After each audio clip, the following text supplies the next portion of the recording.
Hello everyone, मेरा नाम राधिका है और आपका स्वागत है इस न्यू ऐप में। तो आज मैं मुंशी प्रेमचंद, जो बहुत ही फेमस लेखक हैं, मुंशी प्रेमचंद की अनमोल कहानियों में से एक कहानी आपको सुनाने जा रही हूँ, जिसका नाम है नरक का मार्ग। तो आइए कहानी को हम शुरू करते हैं। रात भक्तमाल पढ़ते पढ़ते न जाने कब नींद आ गई। कैसे कैसे महात्मा थे जिनके लिए भगवत प्रेम ही सब कुछ था, इसी में मग्न रहते थे। ऐसी भक्ति बड़ी तपस्या से मिलती है। क्या मैं तपस्या नहीं कर सकती? इस जीवन में और कौन सा सुख रखा है? आभूषणों में जिसे प्रेम हो वह जाने। यहाँ तो इनको देखकर आंखें फूटती हैं। धन दौलत पर जो जान देता है वह जाने। यहाँ तो इसका नाम सुनकर ज्वर सा चढ़ जाता है। कल पगली सुशीला ने कितने उमंगों से मेरा श्रृंगार किया था, कितने प्रेम से बालों में फूल गूंथे, कितना मना करती रही ना माने। आखिर वही हुआ जिसका मुझे भय था। जितनी देर उसके साथ हंसी थी उससे कहीं ज़्यादा रोई। संसार में ऐसी भी कोई स्त्री है जिसका पति श्रृंगार देखकर सिर से पांव तक जल उठे? कौन ऐसी स्त्री है जो अपने पति के मुंह से ये शब्द सुने, तुम मेरा परलोक बिगाड़ोगी और कुछ नहीं, तुम्हारे रंग ढंग कह देते हैं, और उसका दिल विष खा लेने को ना चाहे। भगवान, संसार में ऐसे भी मनुष्य हैं। आखिर मैं नीचे चली गई और भक्तमाल पढ़ने लगी।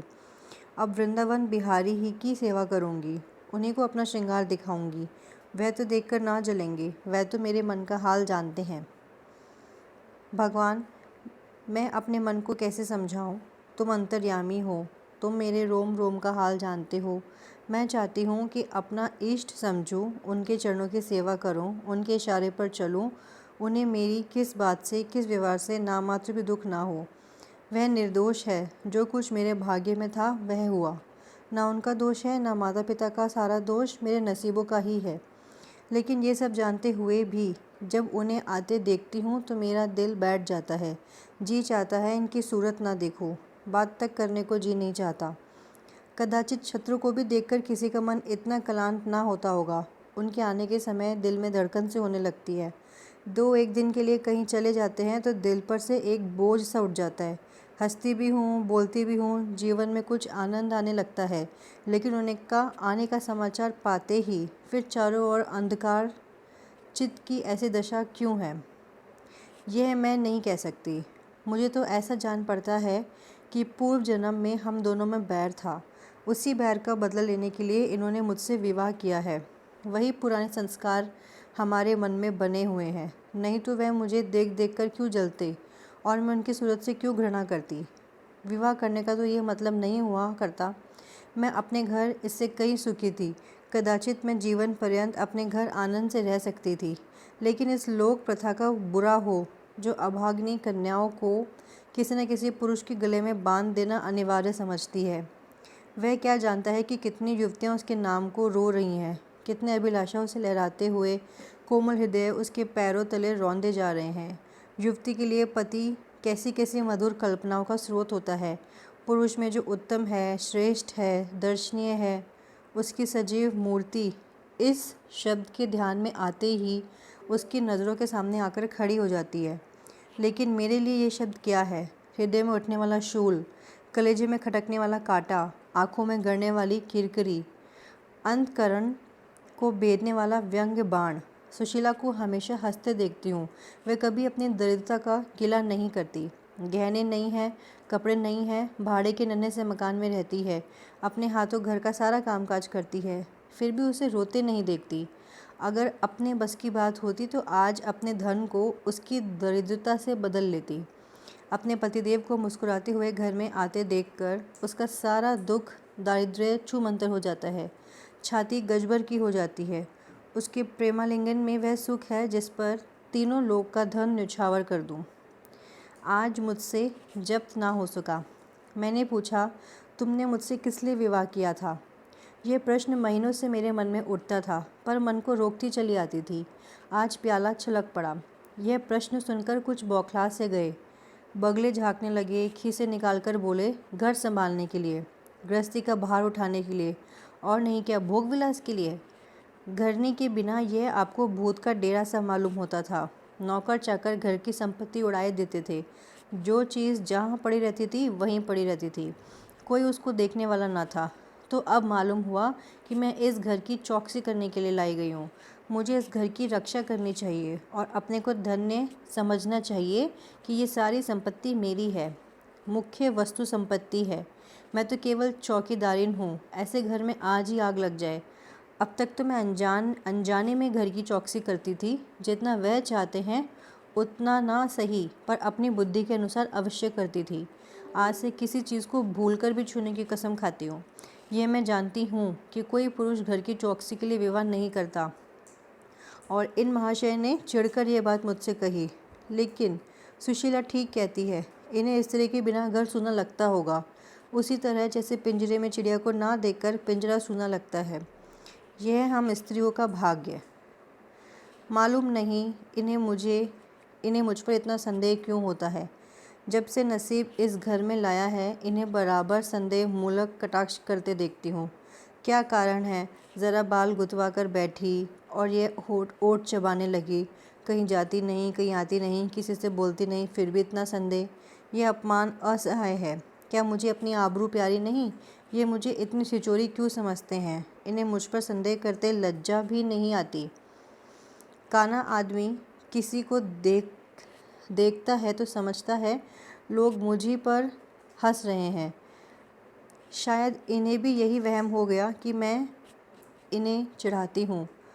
अपने अधिकार के बाहर कोई काम कर बैठने से कदाचित हमारे चित्त की यही वृत्ति हो जाती है। भिक्षुक राजा की गद्दी पर बैठकर चैन की नींद नहीं सो सकता। उसे अपने चारों तरफ शत्रु ही शत्रु दिखाई देंगे। मैं समझती हूँ सभी शादी करने वाले बुढ़ों का यही हाल है। आज सुशीला के कहने से मैं ठाकुर जी की झांकी देखने जा रही थी। अब यह साधारण बुद्धि का आदमी भी समझ सकता है कि फूहड़ बहू बनकर बाहर निकलना अपनी हंसी उड़ाना है, लेकिन आप उसी वक्त न जाने किधर से टपक पड़े और मेरी और तिरस्कारपूर्ण नेत्रों से देखकर बोले, कहाँ की तैयारी है? मैंने कह दिया, ज़रा ठाकुर जी की झांकी देखने जाती हूँ। इतना सुनते ही त्योरियाँ चढ़ाकर बोले, तुम्हारे जाने की कुछ ज़रूरत नहीं। जो स्त्री अपने पति की सेवा नहीं कर सकती उसे देवताओं के दर्शन से पुण्य के बदले पाप होता है। मुझसे उड़ने चली हो। मैं औरतों की नस नस पहचानता हूँ। ऐसा क्रोध आया कि बस अब क्या कहूँ। उसी दम कपड़े बदल डाले और प्रण कर लिया कि अब कभी दर्शन करने ना जाऊँगी। इस अविश्वास का भी कुछ ठिकाना है, न जाने क्या सोचकर रुक गई। उनकी बात का जवाब तो यही था कि उसी क्षण घर से चल खड़ी होती, फिर देखती मेरा क्या कर लेते। इन्हें मेरा उदास और विमन रहने पर आश्चर्य होता है। मुझे मन में कृतज्ञ समझते हैं। अपनी समझ में इन्होंने मेरे साथ विवाह करके शायद मुझ पर बड़ा एहसान किया है। इतनी बड़ी जायदाद और इतनी विशाल संपत्ति की स्वामिनी होकर मुझे फूले ना समाना चाहिए था। आठों पहर इनका यशगान करते रहना चाहिए था। मैं ये सब कुछ ना करके उल्टे और मुंह लटकाए रहती हूँ। कभी कभी मुझे बेचारे पर दया आती है। ये नहीं समझते कि नारी जीवन में कोई ऐसी वस्तु भी है जिसे खोकर उसकी आंखों में स्वर्ग भी नरक तुल्य हो जाता है। 3 दिन से बीमार है। डॉक्टर कहते हैं बचने की कोई आशा नहीं, निमोनिया हो गया है, पर मुझे न जाने क्यों इनका गम नहीं है। मैं इतनी वज्र हृदय कभी न थी।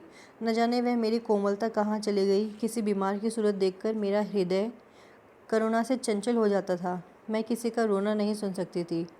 वहीं मैं हूँ कि आज 3 दिन से उन्हें अपने बगल के कमरे में पड़े कराते सुनती हूँ और एक बार भी उन्हें देखने ना गई। आँख में आंसू आने का जिक्र ही क्या। मुझे ऐसा मालूम होता है इनसे मेरा कोई नाता ही नहीं है।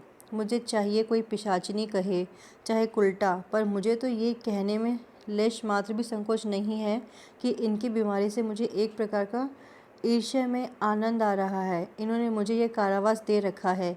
मैं इसे विवाह का पवित्र नाम नहीं देना चाहती, ये कारावास ही है। मैं इतनी उदार नहीं हूँ कि जिसने मुझे कैद में डाल रखा हो उसकी पूजा करूँ, जो मुझे लात से मारे उसके पैरों को चूमूँ। मुझे तो मालूम हो रहा है ईश्वर उन्हें इस पाप का दंड दे रहे हैं। मैं निसंकोच होकर कहती हूँ कि मेरा इनसे विवाह नहीं हुआ। स्त्री किसी के गले बांध दिए जाने से ही उसकी विवाहिता नहीं हो जाती। वही संयोग विवाह का पद पा सकता है जिसमें कम से कम एक बार तो हृदय प्रेम से पुलकित हो जाए। सुनता हूँ महाशय अपने कमरे में पड़े पड़े मुझे कोसा करते हैं, अपनी बीमारी का सारा बुखार मुझ पर निकालते हैं, लेकिन यहाँ इसकी परवाह नहीं। जिसका जी चाहे जायदाद ले, धन ले, मुझे इसकी ज़रूरत नहीं। आज 3 दिन हुए मैं विधवा हो गई। कम से कम लोग यही कहते हैं, जिसका जो जी चाहे कहे, पर मैं अपने को जो कुछ समझती हूँ वही समझती हूँ। मैंने चूड़ियाँ नहीं तोड़ी, क्यों तोड़ूँ? मांग में सिंदूर पहले भी नहीं डालती थी, अब भी नहीं डालती। बूढ़े बाबा का क्रियाक्रम उनके सुपुत्र ने किया, मैं पास न फटकी। घर में मुझ पर मनमानी आलोचनाएं होती हैं। कोई मेरे गुथे हुए बालों को देखकर नाक से कोड़ता है, कोई मेरे आभूषण पर आँख सटकाता है। यहाँ इसकी चिंता नहीं, इन्हें चढ़ाने को मैं भी रंग बिरंगी साड़ियाँ पहनती हूँ और मैं बनती संवरती हूँ। मुझे ज़रा भी दुख नहीं है। मैं तो कैद से छूट गई। इधर कई दिन सुशीला के घर गई। छोटा सा मकान है, कोई सजावट ना सामान, चारपाइयाँ तक नहीं, पर सुशीला कितने आनंद से रहती है। उसका उल्लास देखकर मेरे मन में भांति भांति की कल्पनाएं उठने लगती हैं। उनमें कुत्सिन क्यों कहूँ, जब मेरा मन उन्हें कुत्सिन नहीं समझता। इनके जीवन में कितना उत्साह है। आँखें मुस्कुराती रहती हैं, होठों पर मधुर हास्य खेलता रहता है, बातों में प्रेम का सीन बहता हुआ जान पड़ता है। इस आनंद में चाहे वे कितना ही क्षणिक हो, जीवन सफल हो जाता है। फिर उसे कोई भूल नहीं सकता। उसकी स्मृति अंत तक के लिए काफ़ी हो जाती है। इस मिजाज की चोट हृदय के नारों को अंतकाल तक मधुर स्वरों से कंपिन रख सकती है। एक दिन मैंने सुशीला से कहा, अगर तेरे पतिदेव कहीं परदेश चले जाए तो रोते रोते मर जाएगी।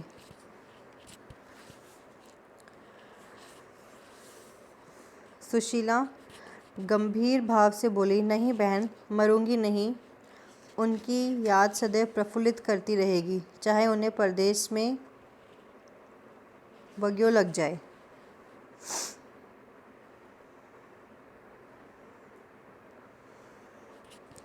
मैं यही प्रेम चाहती हूँ। इसी चोट के लिए मेरा मन तड़पता रहता है। मैं भी ऐसी ही स्मृति चाहती हूँ, जिससे दिल के नारे सदैव बजते रहे, जिसका नशा नित्य छाया रहे। रोते रोते हिचकियाँ बन गई। न जाने क्यों दिल भर भर आता था। अपना जीवन सामने एक बीहड़ मैदान की भांति फैला हुआ मालूम होता था, जहाँ बगुलों के सिवा हरियाली का नाम नहीं। घर फाड़े खाते थे। चित्त ऐसा चंचल हो रहा था कि कहीं उड़ जाऊं। आजकल भक्ति के ग्रंथों की ओर ताकने को जी नहीं चाहता। कहीं सैर करने जाने की इच्छा नहीं होती। क्या चाहती हूँ वह मैं स्वयं नहीं जानती, लेकिन मैं जो नहीं जानती वह मेरा एक रोम रोम जानता है। मैं अपनी भावनाओं की सजीव मूर्ति हूँ। मेरा एक एक अंग मेरी आंतरिक वेदना का भी आर्तनाद हो रहा है।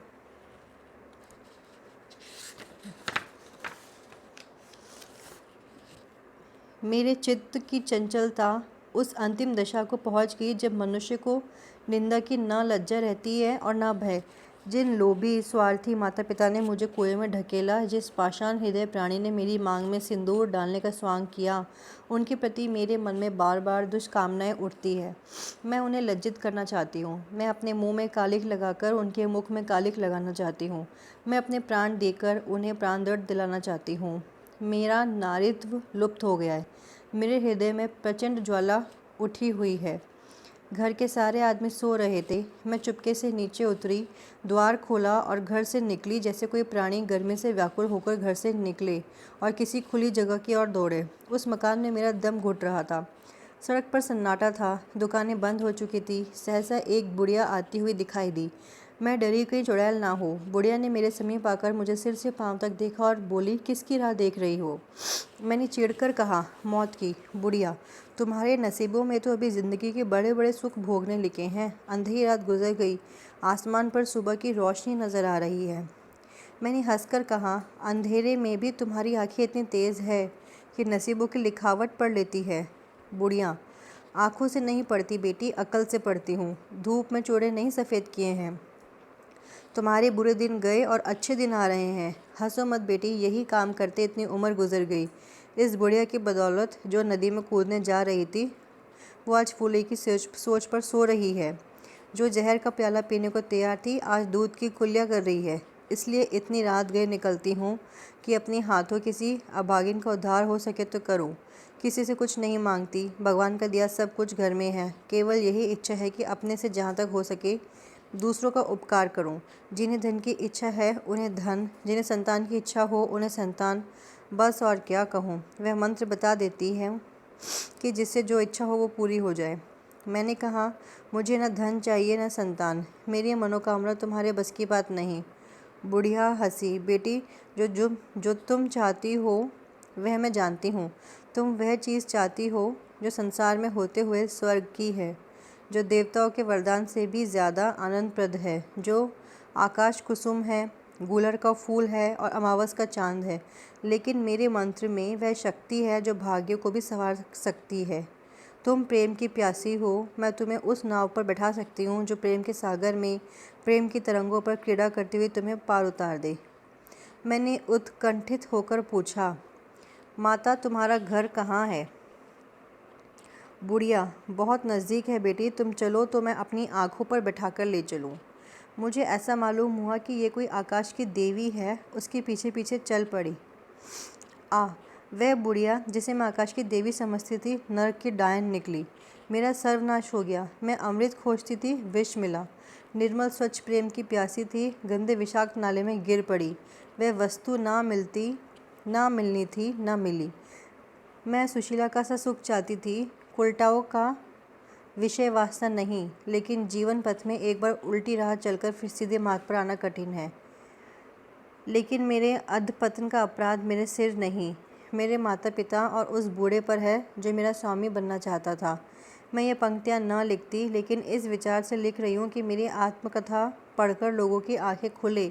मैं फिर कहती हूँ, अब भी अपनी बालिकाओं के लिए मत देखो धन, मत देखो जायदाद, मत देखो कुलीनता, केवल वर देखो। अगर उसके लिए जोड़ का वर नहीं पा सकते तो लड़की को कुंवारी रख जोड़ो। जहर देकर मार डालो, गला घोट डालो, पर किसी बूढ़े खूसट से मत ब्याओ।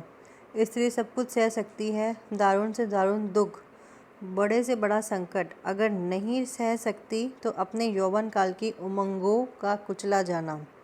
रही मैं, मेरे लिए अब इस जीवन में कोई आशा नहीं। इस अधम दशा को भी उस दशा में ना बदलूंगी जिससे निकल कर आई हूँ। तो इसी तरह इस कहानी का अंत हो गया है। Thank you.